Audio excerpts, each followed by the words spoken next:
မြန်မာတီသူတီသားအပေါင်းစိတ်ချမ်းသာကိုယ်ကျန်းမာနဲ့လူဝင်စနန္ဒသေးပါစေနော်ဆရာလေးရဲ့စုမှုကောင်းရင်တောင်းပေးပါတယ်2026ကနေစပြီးတော့2030အတော်အတွင်းမှာမြန်မာနိုင်ငံမှာတည်မဲ့ခေါ်စရန်နေနော်2026မှာအဓိက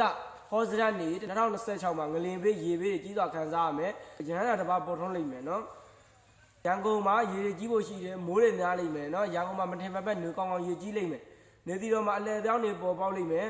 နော်ဒါကတော့ဆရာလေးထုတ်ခဲ့တဲ့ဟောကင်းလေးပေါ့နော်2025 12လပိုင်း9ရက်နေ့မှာထုတ်ခဲ့တဲ့ဟောကင်းလေးကတော့မြန်မာနိုင်ငံမှာအပြောပါနယ်ပယ်နာမည်ကြီးလိမ့်မယ်နော်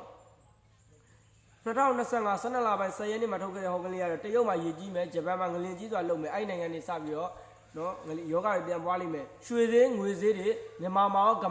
ဘာမှာရောအစမတန်တက်ခဲ့မယ်နော်တကယ်တက်ခဲ့ပြီပါနော်စားတဲ့ရိတ်ကတွေရှားပါလာမယ်ကဘာစစ်တွေ